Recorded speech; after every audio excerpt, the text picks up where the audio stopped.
Mañanas Blue le contamos lo que es noticia en Colombia y el mundo. Dirige Camila Zuluaga. Son las 12 del día, 2 minutos, y aquí están los titulares de las noticias más importantes en Colombia.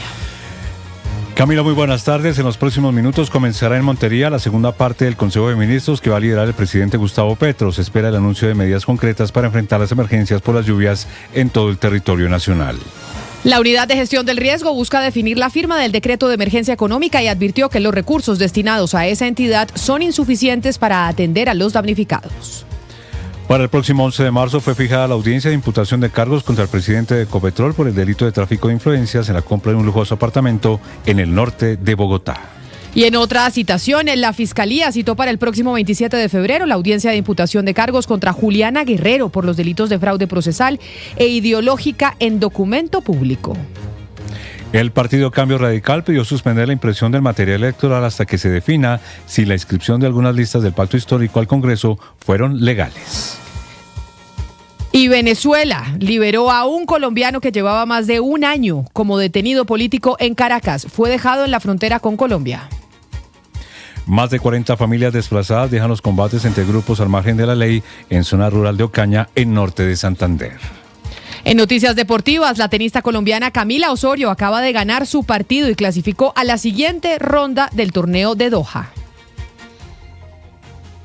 12 del día, 3 minutos, y seguimos atentos al inicio de la segunda parte del Consejo de Ministros en Montería, en Córdoba, donde se esperan medidas concretas para enfrentar las emergencias por las lluvias en el país. Sin embargo, la Unidad para la Gestión del Riesgo asegura que ya no hay recursos para atender la magnitud de la ola invernal que estamos viviendo. Jessica Gutiérrez. Muy buenas tardes y los saludo desde el Centro de Convenciones acá en Montería, Córdoba, donde en pocos minutos comenzará un Consejo de Ministros liderado por el presidente Gustavo Petro. Pues recientemente, en la llegada del director de la Unidad Nacional de la Gestión del Riesgo, Carlos Carrillo, afirmó que este encuentro busca definir la firma del decreto de la emergencia económica, social y ambiental, por lo que está advirtiendo que los recursos destinados a esta entidad durante este año son insuficientes. Escuchemos. El dinero que se le destina del presupuesto a la gestión del riesgo en todo el país no es suficiente. Entonces nosotros en la UNGRD hoy, como estamos en febrero, pues tenemos la plata del 2026. Si se va a acabar en un mes o en 2 o lo que sea, pues ya veremos. Pero nosotros tenemos el dinero de esta vigencia y estamos respondiendo. Y es que además afirmó que hasta el momento en este departamento hay más de 50.000 familias afectadas y 1.700 viviendas destruidas. Noticia judicial que tiene la Fiscalía, que ya fijó las fechas para las audiencias de imputación de cargos sobre 2 escándalos que se aplican al gobierno nacional. El caso, el primero, el del presidente de Ecopetrol, Ricardo Roa, y el presunto tráfico de influencias para la compra de un apartamento en el norte de Bogotá. Y el otro episodio, el otro caso, el de Juliana Guerrero por los falsos títulos en la Universidad San José. Sergio Barbosa. ¿Qué tal? Muy buenas tardes. Se conocieron las 2 fechas en donde 2 personas cercanas al círculo del presidente Gustavo Petro serán imputadas por la Fiscalía. En primer lugar, el próximo viernes 27 de febrero, Juliana Guerrero será imputada por la presunta comisión de 2 delitos. Estamos hablando de fraude procesal e ideológica en documento público. Esto por la expedición de los títulos de contadora pública y tecnóloga en gestión contable que acreditó Juliana Guerrero para posesionarse como viceministra de Juventudes ante el Ministerio de la Igualdad. Pero también se conoció que el próximo miércoles 11 de marzo será la audiencia de imputación en contra del presidente de Ecopetrol, Ricardo Roa, por el delito de tráfico de influencias. Esto por haber presuntamente favorecido con contratos al coronel retirado de la policía, Juan Guillermo Mancera, que este le comprara un lujoso apartamento en el sector del Chicó, al norte de Bogotá. Lo que busca establecer la justicia si la compra del apartamento que hizo Ricardo Roa a una empresa de Serafino Diácono se hizo de manera legal o si detrás pudo existir una estrategia para comprometer presuntamente contratos de Ecopetrol antes de que Ricardo Roa asumiera la presidencia de la compañía en abril del 2023. 12 del día, 6 minutos. Y luego de que la Fiscalía anunciara imputación de cargos contra Juliana Guerrero y a Luis Carlos Gutiérrez, exsecretario general de la Fundación San José, por el escándalo de la entrega de títulos, la universidad está asegurando que ya entregó los resultados de su auditoría a esa entidad. Laura Olarte, ¿qué dijo? Frente a este panorama, la Fundación Universitaria de San José dijo por medio de un comunicado que entregaron las conclusiones preliminares de una auditoría interna que se realizó para revisar los procesos institucionales que se han llevado a cabo ante el caso de irregularidades en la expedición del título como contadora pública y tecnóloga de gestión contable de Juliana Guerrero. La universidad añadió que la presentación de estos documentos busca definir las responsabilidades correspondientes en todo este escenario que, según la Fiscalía, comenzó en el momento en el que el 1 de julio se expidieron los títulos y en el mes de agosto, cuando fueron subidos estos documentos presuntamente falsos a la plataforma CIGEP, en donde se anunció que sería viceministra de Juventudes. Ahora todos los documentos se encuentran en manos de la Fiscalía para avanzar en el proceso judicial, en el que tendrán que responder por los delitos de fraude procesal y falsedad ideológica en documento público, y quienes tendrían que cumplir con medida de aseguramiento mientras avanza el proceso. La noticia política la tiene el Partido Cambio Radical, que por medio de una tutela está pidiendo suspender la impresión del material electoral hasta que se defina si la inscripción de algunas listas del pacto histórico al Congreso son ilegales y deben caerse. Mateo Piñeros, muy buenas tardes. Sí, señor Eloban, el Partido Cambio Radical presentó una tutela contra la registraduría y el pacto histórico tras la reorganización de algunas listas al Congreso. Desde el partido de oposición aseguran que ese movimiento político no cumplió con lo ordenado por el Consejo Nacional Electoral frente a la forma en la que debían ser presentadas nuevamente algunas listas, como la de Bogotá, Cundinamarca, Valle del Cauca y Cauca. El partido señala que cuando se volvieron a inscribir las listas el pasado domingo no se presentaron nuevos candidatos y que esto iría en contra de la ley. Por eso Cambio Radical solicita como medida cautelar que se suspenda la impresión del material electoral hasta que se resuelva de fondo la acción de tutela. Además, este movimiento político también pide excluir de manera inmediata al movimiento Pacto Histórico de las tarjetas electorales en Bogotá, Cundinamarca, Valle del Cauca y Cauca, mientras se resuelve nuevamente de fondo esta acción de tutela. 12 del día, 8 minutos, y fue liberado el colombiano Manuel Alejandro Tique, trabajador humanitario del Consejo Danés para Refugiados, quien llevaba 17 meses detenido en la cárcel El Rodeo 1 en Caracas. Sin mayor explicación, fue dejado en la frontera con Colombia. Sin embargo, todavía quedan alrededor de 20 connacionales en esta situación. Caterina Ávila.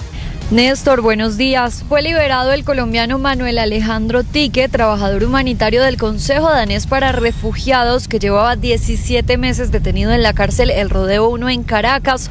Todavía quedan al menos 20 connacionales privados de su libertad por razones políticas en Venezuela. En conversación con Blue Radio, el padre de Alejandro, Víctor Tique, entregó detalles de su liberación. Nos enteramos apenas anoche cuando él nos llamó sobre las 6 de la tarde. Ya estaba en la frontera, estaba ahí en Migración Colombia. Entiendo que él lo liberaron el domingo, de ahí lo despacharon, lo llevó la DGCI, la Dirección de Inteligencia Militar, hasta una guarnición de la Guardia Venezolana. Ahí lo tuvieron y ayer vía aérea lo enviaron hasta la frontera de Cúcuta y lo dejaron cruzando la frontera. Esa es la historia. Se desconoce, por supuesto, cuál fue o qué se dio esta liberación. Entendemos que puede ser por iniciativa del gobierno, pero también las gestiones que haya hecho el gobierno colombiano con la embajada y el consulado allá en Venezuela. Cabe mencionar que estos colombianos fueron en su mayoría detenidos en zonas fronterizas a finales de 2024, todos señalados por mercenarismo o por intentar desestabilizar al régimen de Nicolás Maduro. El año pasado, la Cancillería logró la liberación de 17 connacionales, pero aún quedan 20 detenidos. Sus familiares hacen un llamado para que continúen las gestiones por parte del gobierno nacional, ahora a través del gobierno encargado de Delcy Rodríguez. Y fue capturado en Ecuador un peligroso criminal, miembro activo de la banda criminal llamada Los de la Frontera, considerado objetivo de alto valor en Colombia. Ya fue entregado a las autoridades de nuestro país. Felipe García. Las autoridades de Ecuador entregaron a Colombia a un hombre considerado objetivo de alto valor requerido por la justicia colombiana por los delitos de desaparición forzada y hurto. La entrega se realizó tras su captura en la provincia fronteriza Carchi, según confirmó el ministro del Interior ecuatoriano. El funcionario identificó al detenido como Edinson Ferney Torres Bonilla, ciudadano colombiano y presunto miembro activo del grupo delictivo Los de la Frontera, estructura criminal con injerencia en zonas limítrofes entre ambos países. Torres Bonilla fue capturado por unidades de la policía ecuatoriana en Tulcán, capital de la provincia de Carchi, región que limita con el departamento de Nariño. Posteriormente fue trasladado y entregado a las autoridades colombianas en el puente internacional de Rumichaca, principal paso fronterizo entre Ecuador y Colombia. Esta entrega se dio en el marco de los mecanismos de cooperación judicial y policial orientados a combatir el crimen organizado y garantizar así que personas requeridas por la justicia responden ante los tribunales correspondientes. 12 del día, 11 minutos. Judicial y electoral, porque la Corte Suprema de Justicia asumió el proceso contra el exgobernador y hoy candidato presidencial Carlos Caicedo por presunto acoso y abuso sexual. William Agudelo. Lo que comenzó como un rumor en los pasillos de la gobernación del Magdalena sobre los presuntos abusos y acoso sexual por parte del exgobernador Carlos Caicedo a contratista de su gabinete se han transformado en un expediente penal de alcance nacional. La Fiscalía General de la Nación trasladó el proceso contra Caicedo a la unidad de fiscales ante la Corte Suprema, un giro que eleva la gravedad de las acusaciones. La investigación no se centra en un hecho aislado, sino en lo que las denunciantes describen como un sistema de presiones. El testimonio más fuerte proviene de una ex colaboradora quien relató que para crecer profesionalmente dentro del movimiento político Fuerza Ciudadana era necesario acceder a citas en hoteles reconocidos de Santa Marta. Frente a estas graves denuncias, mujeres que han trabajado con Caicedo han realizado diferentes protestas asegurando que todo es una persecución contra el hoy candidato a la presidencia de la República. Y una mujer en Medellín estuvo secuestrada al parecer para inducir a abortar por parte de su pareja sentimental. Durante el operativo de rescate fueron capturados 2 hombres que venían extorsionando a esta familia de la víctima con exigencias hasta de 500.000 pesos. En Medellín, Héctor David Santamaría. Se trata de una mujer de 25 años de edad que fue secuestrada durante 2 días por parte de su expareja sentimental en una vivienda del barrio Manrique con el objetivo de inducirla al aborto por medio de medicamentos. Pero además durante ese periodo la mujer también fue víctima de maltrato físico y psicológico. El reporte es del coronel Juan Carlos Sierra, subcomandante de la Policía Metropolitana del Valle de Aburrá. La familia recibió mensajes a través de aplicaciones de mensajería instantánea, acompañados de videos en los que se evidenciaban agresiones físicas y las condiciones en las que permanecía retenida. De manera inmediata, más de 40 uniformados del Gaula de la Metropolitana de Medellín desplegaron un operativo antisecuestro. Ahora los capturados deberán responder ante la justicia por el delito de secuestro extorsivo, por el que podrían pagar una condena de hasta 30 años de prisión.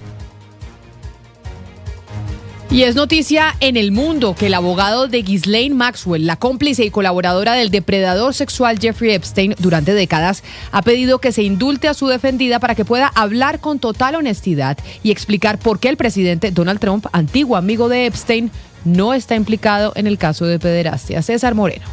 En el mundo, Ghislaine Maxwell, expareja y cómplice de Jeffrey Epstein, se acogió a la quinta enmienda y se negó a responder cualquier pregunta del Comité del Congreso de Estados Unidos que investiga los vínculos del fallecido depredador sexual con figuras poderosas y dijo estar dispuesta a hacerlo si el presidente Donald Trump la indultaba. La audiencia a puertas cerradas y por videoconferencia con Maxwell, ella está presa en Texas, tuvo lugar en plena tormenta provocada por la reciente publicación de una gran cantidad de documentos del expediente Epstein. Cabe notar que el Departamento de Justicia abrió los archivos de Epstein no censurados para su revisión por parte de miembros del Congreso, luego de que varios legisladores expresaran preocupación porque algunos nombres fueron eliminados. Maxwell, de 64 años, es la única persona condenada de tráfico sexual de menores para Epstein y cumple una condena de 20 años de cárcel. El abogado de ella, David Marcus, afirmó en la red social X que su cliente está dispuesta a hablar plena y honestamente, y también dijo que Trump y el expresidente demócrata Bill Clinton, ambos amigos de Epstein, en el pasado, son inocentes de cualquier delito. Es noticia deportiva. La noticia deportiva la tiene la tenista colombiana Camila Osorio, que acaba de ganar su partido y clasificó a la siguiente ronda del torneo de Doha. Juan Guillermo Gómez, buenas tardes. Así es, Lobo. María Camila Osorio sigue brillando en Qatar. La tenista colombiana acaba de lograr una importante victoria en el torneo Doha tras vencer a la checa Katerina Sinakova, la número 44 del mundo, en 3 sets, con parciales de 6-2, 5-7 y 6-3. La cucuteña se impuso en un juego que duró 2 horas y 9 minutos. Con este triunfo, Osorio, quien es número 80 del ranking mundial, avanza a los octavos de final, confirmando su buen momento en el circuito. La tenista ya tiene un nuevo reto. Mañana enfrentará a Yelena Ostapenko, la número 24 del mundo, en busca de un lugar en los cuartos del final. Es tendencia en Colombia.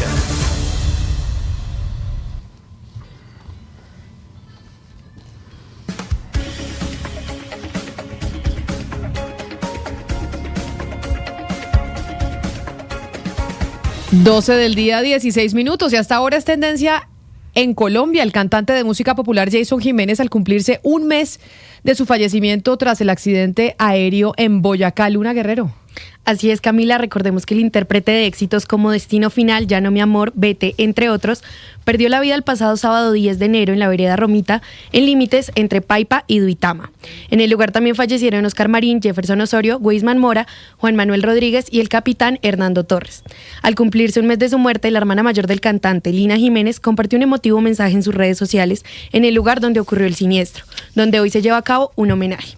En el video se pueden ver coronas de flores con los nombres de cada una de las víctimas, además de un cura, quien realiza una oración por sus almas. Lina también señaló, abro comillas, nunca los vamos a olvidar, cada mes será lo mismo, mientras Dios me dé vida, todos nos duelen. A este mensaje se suman múltiples muestras de solidaridad de distintos artistas del género, como Luis Alfonso y Ciro Quiñones, quienes recuerdan al aventurero como él siempre quiso, entre música.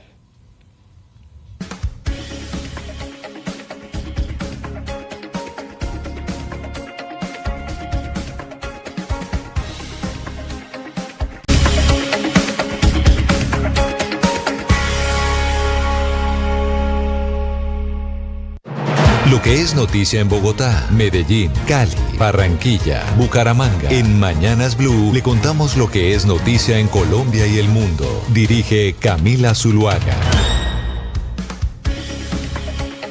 12 del día, 18 minutos. Continuamos con las noticias a esta hora, no solo de Colombia, sino de el mundo. Y tiene que ver también con la emergencia económica que se cayó. Porque, Lucas, en la emergencia económica que había tramitado el gobierno nacional, se adjudicaba un impuesto cuando usted hacía compras digitales, es decir, compras por internet en portales como, bueno, eBay aquí no hay, ¿no? Como Amazon, como... Temu, que está muy de moda por estos días, Shein también, que también pues se compra ropa y eso. Mercado Libre. Lo que pasa es que Mercado Libre, Camila, tiene una diferencia y solamente aplicaría para los envíos internacionales. Okay. Porque cuando usted compra aquí en Colombia, le están cobrando el IVA como que estuviera comprando en cualquier almacén en Colombia. Al hacer una compra entonces en Amazon, por ejemplo, Lucas, siguen cobrando los impuestos de importación a Colombia entre $50 y $200, a pesar de que ya la Corte Constitucional dijo que la emergencia económica pues se tenía que suspender. Claro, Camila, el jueves 29 de enero es que la Corte Constitucional dice que suspende de manera provisional los efectos mientras toma una decisión a fondo sobre esta declaratoria de emergencia económica. ¿Y cómo le parece que me han escrito varios oyentes, y yo mismo hice también el ejercicio de meterme a comprar en Amazon, que usted sabe que ya tiene desde hace varios años incluso envío directo a Colombia? Entonces usted se mete y efectivamente si usted compra algo que desde $35 tiene envío gratis. Entonces digamos que compra algo de $35, no le cobran el impuesto, pero compra algo de $51 y ahí le aparece, mire usted, $12.95 de cargo de importación. Entonces algo que en realidad está contando $50, le están cobrando $13 de los impuestos que están allí. ¿Qué pasa? Entonces empezamos a investigar tanto con la DIAN. Una pregunta, señor. No sé si usted sepa, si señor. lo corcho. ¿Ese impuesto es fijo o está relacionado al monto de la importación? No, está relacionado al monto de la importación. Importo $1,000, un celular. O sea, es un porcentaje, no es fijo, sino por porcentaje, ¿no? O sea, es por un porcentaje, sí, sí. Es decir, no sé cuánto sea, si el 19%, el 15%. Creo, ahí sí puedo estar dándolo mal, pero creo que es el 19%. Y entonces una compra, no sé, de $2,000 se aumenta exactamente muchísimo. Entonces, ¿qué termina pasando, Camila? Empezamos a averiguar qué es lo que está pasando porque ese 30 de diciembre, cuando el gobierno emite el decreto declarando la emergencia económica, pues rápidamente a partir del 1 de enero se empezó a cobrar el impuesto. Entonces ya usted compraba algo de $80, le cobraban ese impuesto. Pues averiguamos con la DIAN, nos dicen que ellos ya notificaron y que esto ya depende desde el comercio, pero al mismo tiempo varias personas me han pasado lo que han chateado con el soporte de Amazon y lo que dicen es que están esperando la notificación oficial de la DIAN. Pero entonces, sí, entonces, ¿qué está haciendo Amazon con ese dinero? O sea, se lo están quedando, se lo están embolsillando los de Amazon, porque si la DIAN no lo está recibiendo, entonces ellos se quedan con el impuesto y no lo devuelven. Le voy a leer lo que le responden a un usuario desde el servicio de técnico de Amazon, Camila, y lo que dicen es que en este momento pues están en una especie de limbo. Entonces que el cobro aquí está la respuesta, Sebastián, si es 19% de IVA a compras internacionales en Colombia superiores a $50, vigente desde enero de 2026 bajo el decreto 1390, se encuentra en un limbo tras una suspensión provisional por parte de la Corte Constitucional. Aunque la medida se frenó, Amazon y otras plataformas mantienen el cobro por inercia hasta confirmación oficial de la DIAN. Lo que nos dicen de la DIAN es que ya hubo notificación oficial. Y entonces ayer también escribimos, Camila, a la Cámara Colombiana de Comercio Electrónico a ver si tenían alguna noticia, si de pronto dicen, no, es que estamos esperando confirmación oficial. Nos dijeron, no, esto depende de cada uno de los comercios, nosotros no tenemos injerencia allí. Y entonces pero acá hay una cosa con extraña que entonces sí deberían hacer las autoridades. Si ya la Corte Constitucional dijo, no se pueden hacer esos cobros porque suspendió la emergencia económica, a uno comprando por internet se lo están cobrando, la DIAN dice que no lo está recibiendo, entonces el impuesto se lo está empaquetando el comercio electrónico. En teoría, yo escribí a Amazon también, Camila, la respuesta que hacen es, si se está cobrando, como estamos viendo, porque es que yo me metí esta mañana a hacer una compra de $51 y me cobran los $13 para hacer de el impuesto. trabajo periodístico, Lucas. Hice el trabajo, lo que dicen es que si se cobra, después sería la devolución si finalmente en aduanas no se está haciendo el cobro. Eso. Para que le devuelvan claro, entonces eso, ahí está suerte. el tema, no Camila, pero lo que le digo, el 1 de enero rápidamente se montó el cobro del impuesto, porque antes pues estaba exento cualquier cosa hasta los $200, y en este momento usted compra $50, no se lo cobran, 51 ya tiene ahí el $13. Lo que sí es cierto es que sí se le debería cobrar el IVA del 19% a cualquier compra por comercio electrónico, porque como así que usted va a un almacén aquí en Colombia, le cobran el IVA del 19% y cuando compra por internet no le cobran? Era lo que hablábamos, Camila, en su momento con la Cámara Colombiana de Comercio Electrónico, y es que usted hoy compra en un almacén en Colombia. Sé, váyase a Unicentro Bogotá, a Unicentro Cali, se va a comprar una camiseta, esa camiseta, digamos que de más de $35, le cobran el 19% de IVA, pero si usted la pide por Temu, no le cobran el IVA. E incluso si usted compra por internet esa misma camiseta en el mismo almacén que la va a comprar en Unicentro, le cobran el IVA.